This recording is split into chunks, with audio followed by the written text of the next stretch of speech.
What do you plan to do differently, if anything, over the next 2 years in terms of posture, in terms of collaboration, in terms of messaging, in terms of things you talk about? What are things that you're thinking about? Because I know the rest of us are thinking about this as well. So one of the things that I've just sort of naturally started to do and I will keep doing is I am at war with fake independent media. I am at war with them because there was a lot of hope for this idea of new media originally, where everybody felt like, oh shit, here's a place where people are uncensored. Here's a place where people could tell the truth. Here's a place where people are not audience captured or captured by corporate interests. Like this is different than your CNNs and your MSNBCs and your Fox Newses. This is different. But what's happened over time is independent media is fake, and it's just as bad, if not worse, than mainstream media. You saw this happen with the likes of the Joe Rogans and the Jimmy Dore types. Of course, the right wingers are Ben Shapiro is horrible. All those people are terrible, and it makes me want to ruthlessly and relentlessly go out there and try to correct the record and call out where they're fucking bullshit and call out where they're wrong, because we are surrounded by a tsunami of horse shit.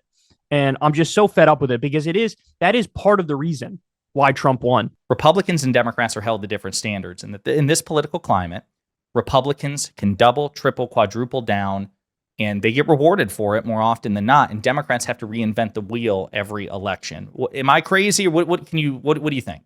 No, you're right. And in fact, one of the things I've said in the wake of this election, and I said it to Piers Morgan's face, among other people, and they look at me like I'm crazy, is that Donald Trump is one of the most divisive and unhinged and arrogant candidates in my lifetime. And he won 2 out of 3 times and almost won 3 out of 3 times. The lesson should be Democrats genuinely need to be more arrogant and more unhinged and more aggressive. You have to make your case. You have to be relentless on it. They don't budge an inch. If you disagree with Trump 1%, he's coming for your head, and he demands that you fall in line. And I would love to see the Democrats learn this lesson. You see people like Dean Phillips who've learned the opposite lesson. And he says, like, oh, we have to welcome MAGA into the tent and we have to be more kind. And it's like, no, you're misreading it completely. This is the guy who said he wants to deploy the military against us. Why all of a sudden would you genuflect at his altar? You need to be more aggressive. You know, I've said this, that in 2016, I understood the notion of like, hey, let's find areas where we could work with them and maybe get some good things done on the areas where we agree. Now I am not there at all. In fact, I want triple the resistance that we saw in 2016, because this party is completely and utterly unhinged. You have Trump. I mean, just look at his record the last time in office. Massively cut taxes for the wealthy and corporations, lost 200,000 manufacturing jobs, even though he campaigned as the anti-outsourcing guy, net loss of 2.9 million jobs his entire time in office, 3 million people lost health insurance under him. He appointed more Wall Street CEOs and billionaires than any administration in history. He filled the NLRB with union busters, destroyed the Consumer Financial Protection Bureau, stiffed 8 million workers of overtime pay, and that's to say nothing of his horrible warmongering foreign policy. And I'm supposed to hold hands and sing Kumbaya or make the tent bigger or be kind to them? Are you kidding me? I want to be more unhinged. I want to be more arrogant. I want to make the case more aggressively than ever before. Do you think that bridge is torched between you and Rogan? Because I haven't seen you on in a couple of years, and you were on multiple times. Well, yeah. So a couple things. First of all, I'm a very introverted guy, contrary to popular belief. And whenever I have to go anywhere, my reaction is like, oh, I gotta go somewhere. I'm one of those guys. So like, I went on because it was a cool thing to do, and I did it 4 times or whatever the hell it was. But every time towards the end, it almost felt like a chore. Like, oh, I gotta go do this thing. God damn it. So I really don't care about getting on that platform. In terms of the bridge being burnt, don't know, don't really care, because what's happened to him is humiliating and it's pathetic. I mean, he's sort of a classic example of what happens when you do politics by vibes, when you don't do any homework whatsoever and know anything about the policies. And I think the reason I'm so hard on him is because he fucking knows better. He sat across the table from me when I was making not only left-wing arguments, but making anti-Trump arguments to his face. And he would nod along in agreement. And he would regurgitate similar arguments to other podcast guests. There's a famous clip of him ranting against the hardliners on immigration to Duncan Trussell. There's that famous compilation of him saying all these left-wing things. I want universal health care, and I want free college, and I want this, and I want that, higher wages. And then like for you to go from Bernie in 2016 or 2020, I think 2020, and then go to Donald Trump in 2024, I don't buy this idea of like, oh, we should all be the Joe Rogan whisperer and like be really nice to him to try to get him back to our side. No, fuck that. I was the guy who, before anybody else was even paying attention, I was holding his hand and walking him through it slowly and explaining it to him like he was a fucking child. Come on, and he Joe. would nod along in agreement. Come on, buddy. Come on, don't be scared. Come on. And then, when I'm gone, then Ben Shapiro comes on a couple weeks later and he nods along in agreement to Ben Shapiro. And Steven Crowder comes on and he nods along in agreement with Steven Crowder. And then this fucking asshole comes on and that fucking asshole comes on. So the bottom line is he's a contradictory character. And he'll vibe with, mostly 95% of the time, he'll vibe with whoever he's sitting across from. So on the notion of evolution, when we spoke last, you mentioned that perhaps a broader strategy could be couching progressive policy or populist policy in the veneer of centrism, right? So could you expound on that a bit more? Because again, when we first talked about it, I'm like, man, I just have an allergy. Anytime I hear centrist, I have such contempt for the word, as I'm sure you do. But hey, maybe it's good PR, maybe it sells, and I'm certainly more open to it than I was. So can you make your pitch? Yeah. I think you saw a version of this with Trump where one of the lines he would always go back to in his speeches at his rallies and interviews is, we're in favor of common sense. We're just all about common sense. That's sort of his version of this thing of like, look, if you disagree with me, you're weird, you're the freak, you're wrong.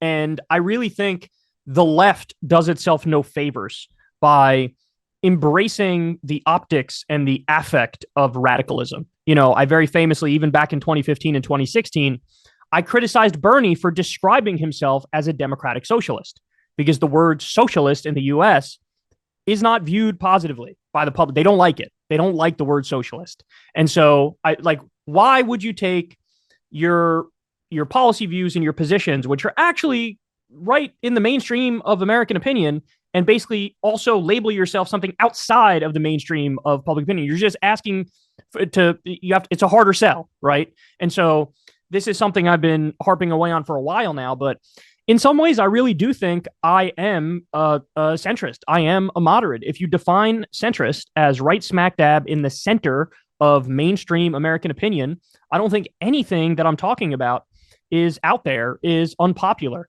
Look at the polling on raising the minimum wage. That always is very, very high. Look at the polling on universal health care. I mean, obviously, it depends on how you phrase it, but if you phrase it in a way that I think is relatively neutral and fair, the polls are through the roof on that. And so I think any sort of democratic policy platform that's a winner is going to include a lot of things which seem to be really forward-thinking and really progressive. But if you actually poll it, it's like 55% to 75% of people agree with it and would like it. So yeah, I believe it now more than ever that you need to, because the message, if you say that, look, I'm a centrist, I'm the moderate, the message you're putting out there is the Republicans are the extremists. And they are. And they are. The things they believe, the things they're fighting for, it's ugly.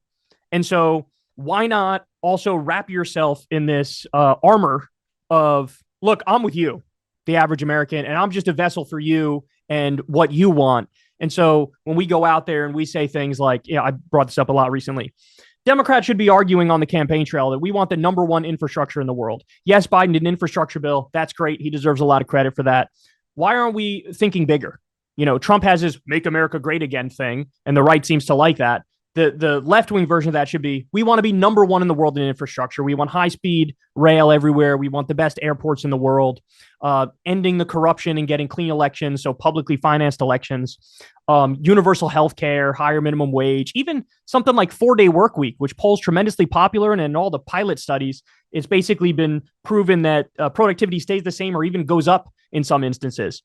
Eliminating medical debt and Social Security for all, like a UBI check. Like, these are all things people would really like it. And you should couch it in the language of centrism and moderation so that everybody who's against it is sort of de facto labeled as, why are you being extreme? Why are you against the obvious positions? President Biden was in many ways the least neoliberal Democratic president in decades. And her concern is, and this is Tom Hartman's concern too, that because Biden wasn't rewarded for it, this is going to send the wrong message to Democrats that they're going to like, you know what, fuck this, we're just going to tack more to the right, or we're just going to embrace more neoliberal policies because we tried a more progressive or more populist economic policy and we weren't rewarded for it. And this has to be transactional. If we give you a bit of what you want, you need to vote for us. So can you talk about that as well, and how it would relate to your messaging? Because it sounds like you would want more ambitious policy programs than what the Biden-Harris administration offered. But how would you, I guess, make it clear that, hey guys, if these politicians do it, you got to vote for them. You got to reward them. Otherwise, they're going to totally walk away from that. Yeah. So, like I actually said up front at the beginning of the conversation, I really do believe if the original Build Back Better bill got passed, I think Kamala would have won. And also, I think if the expansion of the social safety net that happened under COVID, if that was still in place, I really think the Democrats would have won. So in other words, I think that if you did address people's material conditions in such a strong way that they would have been rewarded for it. But to your point, because you actually have a really good point, that some people are going to look at this and say, well, hold on, he broke from neoliberalism and he lost. So why wouldn't the takeaway be more neoliberalism? Well, there are a couple answers to it. One of them is a lot of the great policies that Biden did, they are genuinely long-term policies, right? So like the CHIPS Act, for example, phenomenal bill. It's going to be a while to get the full impact of that bill. The infrastructure projects, great thing. It's going to be a while to get all the benefits of that. And again, one of the just horror shows of all this is that Trump's going to take credit for a lot of these things that happen. And it's going to be infuriating. So that's part of the problem, is that it's long-term stuff. But there's another answer to your question here, and this one should be easier to address, but we live in hell, so maybe it won't be, which is, look, there is a genuine media problem here, right? There is a real media problem. And I remember it was a real slap in the face to me when I actually saw Biden doing some really good economic policies and seeing how everybody in independent media who pretended to be all about policy did not give credit where credit was due. I wanted to pull my hair out because, so for example, you had student debt reduction, which he fought in multiple different ways to get. You have the $1,400 stimulus checks that they sent out. You have, as we mentioned before, the pullout of Afghanistan, massively reducing the drone war. But they did project labor agreements for 200,000 construction workers, which raises their pay. Lena Khan alone is phenomenal. The Democrats also overturned a Supreme Court decision that would have stopped the EPA from regulating all carbon emissions. They slipped the provision into the IRA. Didn't they do that? Yeah, with just clever writing in the IRA. That's exactly right. Biden did a $15 minimum wage for federal contractors and employees, which impacts about 400,000 people. They did that gun reform, which closes the boyfriend loophole and funds red flag laws. You pointed out the NLRB, the PACT Act, which was healthcare for veterans exposed to toxic burn pits. They added 800,000 manufacturing jobs, and the CHIPS Act, and 15% corporate minimum tax rate, when before you had some corporations paying nothing or even getting a negative income tax, which is just a subsidy. You had $64 billion for Obamacare, and they banned junk scam temporary health insurance plans. They had the NLRB rule to increase unionization. We can go on and on here, but it was a real black pill moment for me when I saw Biden doing these things that are genuinely good economically, and you didn't see any real talk about it on CNN or MSNBC, which I don't know what you want to attribute that to. Maybe it's laziness, maybe it's ignorance, maybe these people are not real policy wonks and they're not following this stuff. You got the same both sides bullshit out of CNN and MSNBC. And then in so-called independent media, it was very clear to me at that point in time, oh, this is fake independent media because these people don't give a shit about policy. And so there's a real messaging problem where, you need to get the truth out there. You have to spread the reality of the situation. And I think just think for a second, if the left had, a media ecosystem that was at least comparable to that on the right, everybody would have been praising Chairman Biden when he got the CHIPS Act through and when he got the infrastructure bill through and we created 800,000 manufacturing jobs. You would never hear the fucking end of it. And then also, I don't want to let the politicians completely off the hook here, because Biden, as he got older, he was really unable to even make his own case. He would rather talk about AUKUS and NATO than go out there and say, I created 800,000 manufacturing jobs, Jack. And, Kamala too. It's like, if Republicans never do anything good, but you bet your ass in the one instance out of 1,000 where they do something half decent, you're going to hear about it from now until the end of time. and we just don't have that messaging echo chamber on the Democratic side and among the liberals and the leftists, and that's part of the problem. What about as far as the candidate goes? As far for 2028? Yeah, 2028. Yeah. Oh, I've said this everywhere I've been asked. Jon Stewart. I mean, I really think he sort of. I think on policy he's great, but I think he's funny, he's charismatic, he's a celebrity, and he really represents the kind of vibe and swagger that I think we need in this moment in an era that is incredibly populist and incredibly angry. I think one of the reasons Trump won is people just genuinely like the show. They like the show. They like that the camera can't stay off him. They sort of think he's funny and he says things that are wacky. And I think Jon Stewart mirrors all of that minus the bad policies on our side. And so I think if you put Jon Stewart in a Democratic debate, I think it's a bloodbath. And by the way, to be clear, I think there's some really talented orators on the Democratic side. I think Gavin Newsom and Pete Buttigieg are the closest thing you're ever going to get to a gamer debate bro in the mainstream political space. They're both phenomenal in one-on-one interviews and one-on-one debates with Republicans. Yeah, so I that was during the Trump administration. I remember it so well because Jon Stewart actually testified in front of Congress and he lit them the fuck up. One of the best improvised speeches in Congress, and it didn't come from a Congress person. It didn't come from a man, reading off a teleprompter or speech. That was all extemporaneous speaking. And the PACT Act, which you mentioned earlier, Jon Stewart was a major reason that got through because the people who are watching, that was a bipartisan piece of legislation, but bad faith Republican shitbags then pulled their support because they were pissed off at President Biden and Schumer. And Jon Stewart had to go on a shaming camp. He went on Newsmax, bro. He was everywhere. Like, he was interviewed by anyone who would put a camera in front of his face, and he bullied the GOP into, expanding healthcare for veterans. So he totally literally agree. bullied that through. You're right. I forgot about that. He literally bullied through the PACT Act because they had voted it down. And then he was like, fuck this. So he was calling out Ted Cruz by name, going after all the Republicans who voted against it, literally humiliating them in front of the country, and they buckled. And this is exactly what we're talking about. This is the kind of politics that we need, where you can use the bully pulpit and shame the Republicans with the power of the horde. But you need somebody who actually is in touch with the horde, with the mob, with the people and what they want, and somebody who's willing to represent them come hell or high water. And I think that's what he represents. But you did something that I'd only ever seen Luke Beasley do, which was you got Piers Morgan to agree with you, bro. So let's talk about that. What made you finally reconsider, and what was that experience like? And would you do it again? And why is the answer yes? Of course you would. It's sort of the same thing I talked about before, that I'm usually so I would say I'm a very schedule oriented guy. Even though my politics are progressive, I would say temperamentally I'm actually very conservative. I'm an introverted guy. I like the idea of having a schedule. I like the idea of doing the same thing every day.